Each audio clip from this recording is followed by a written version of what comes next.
और भारतीय जनता पार्टी की ही सरकार दे सकती है। इससे बड़ा क्या उपलब्धि हो सकता है देश में? 370 हटना और हमारे कश्मीर भाइयों के पास भी वो स्वतंत्रता, वो उन्नत करने का एक मौका मिला है। देखिए, मैं किसी भी पार्टी का सदस्य नहीं हूँ।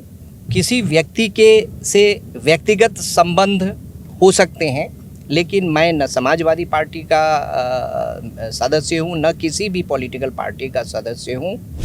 महिलाएं आराम से घूम सकती हैं, उनके ऊपर किसी तरह का अपहरण या रेप की घटनाएं नहीं हो रही हैं। नमस्कार, आप देख रहे हैं #भारत न्यूज़ और मैं आपके साथ हूँ मोना। धर्मांतरण एक ऐसा मुद्दा है आज की डेट में जो कि बहुत बड़ा माना जाता है। इस पर ज़्यादा बातचीत करने के लिए हमारे साथ ईसाई धर्मगुरु जॉन बिशप अगस्टिन मौजूद हैं। सर, धर्मांतरण क्या है और इस पर आपकी क्या राय है?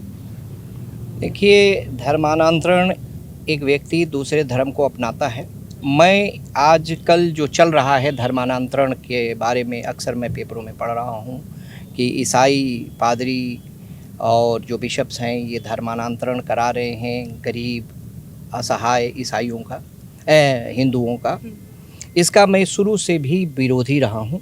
मैं इस तरह का धर्मांतरण को नहीं मानता हूँ, क्योंकि किसी भी व्यक्ति को लालच लोभ दे के किसी एक धर्म में परिवर्तित करना ये ख्रिस्तीय धर्म, ईसाई धर्म के विरुद्ध में है। अच्छा, 2024 में चुनाव आ रहा है, इस पर आपकी क्या राय है? किस एंगल से देख रहे हैं आप इसको? देखिए, 2024 की चुनाव जो मैं देख रहा हूँ, जिस तरह से हमारा देश प्रगति पे है, माननीय प्रधानमंत्री नरेंद्र मोदी के राज में जिस तरह से हमारा देश का इंफ्रास्ट्रक्चर बढ़ रहा है, जैसे मैंने देखा कि हमारे प्रदेश में ही 10 से 11 एयरपोर्ट्स आ गए, जिस तरह से देश में रोड का विस्तार हो रहा है, ये सब हमारे आर्थिक की स्थिति को ऊपर ले जाने वाली स्थिति है।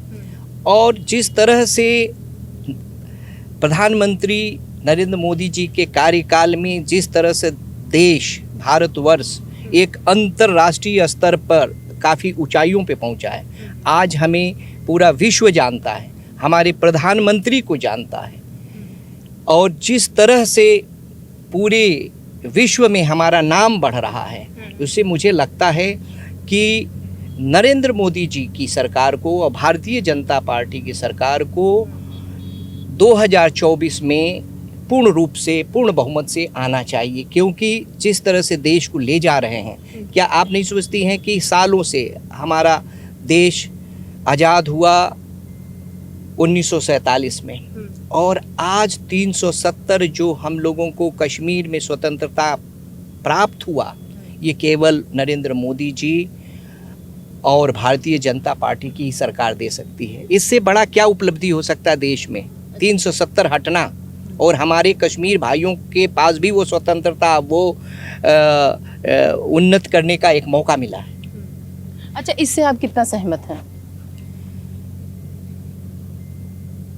370 से तो हम लोग सालों से प्रयास कर रहे हैं कि 370 हटे, वहाँ के लोगों को आज़ादी मिले। इससे मैं 100% मैं इससे सहमत हूँ। और जो भारतीय जनता पार्टी ने अपने कार्यकाल में कर दिया है, शायद ही दूसरा कोई सरकार कर पाती। और इसलिए 2024 में भी भारतीय जनता पार्टी की सरकार नरेंद्र मोदी जी के नेतृत्व में होगी और उसमें बहुत भारी बहुमत से जीत हासिल होगी। अच्छा, अटकलें ये लगाई जा रही हैं कि आप बीजेपी ज्वाइन कर रहे हैं, क्या कहेंगे इस पर? देखिए, हमारे ऊपर अटकलें लगती हैं कि मैं भारतीय जनता पार्टी को ज्वाइन करने जा रहा हूं, और मेरी दिल्ली में कई बड़े नेताओं से मुलाकात भी हुई। लेकिन मैं बता दूं कि मैं भारतीय जनता पार्टी के जो नेतृत्व है उससे सहमत हूं। हमारे उत्तर प्रदेश में आदित्य योगी नाथ जो हमारे मुख्यमंत्री हैं, उनके नीतियों से मैं सहमत हूं। देखिए, मैं किसी भी पार्टी का सदस्य नहीं हूं। किसी व्यक्ति के से व्यक्तिगत संबंध हो सकते हैं, लेकिन मैं न समाजवादी पार्टी का सदस्य हूं, न किसी भी पॉलिटिकल पार्टी का सदस्य हूं।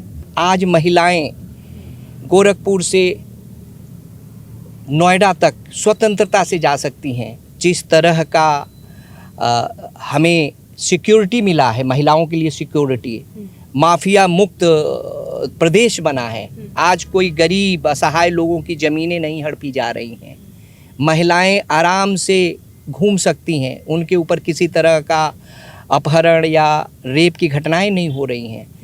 तो मुझे लगता है कि सरकार की इन नीतियों को देते हुए, मुझे न चाहते हुए भी मैं भारतीय जनता पार्टी के साथ हूँ। चाहे मैं पार्टी ज्वाइन करूँ या पार्टी न ज्वाइन करूँ, मैं नरेंद्र मोदी जी और अपने मुख्यमंत्री श्री योगी आदित्यनाथ के नीतियों के साथ हूँ, साथ खड़ा हूँ। और मैं चाहूँगा कि इनकी सरकार और कुछ दिनों तक रहे, ताकि देश एक ऊंचाइयों पे, एक डेवलपिंग कंट्री से एक डेवलप कंट्री के स्थिति में आए। ये थे हमारे साथ ईसाई धर्मगुरु बिशप जॉन अगस्टिन, जिन्होंने बताया कि धर्मांतरण क्या है। कैमरा पर्सन मिराज खान के साथ मैं मोना पांडे, #भारत न्यूज़।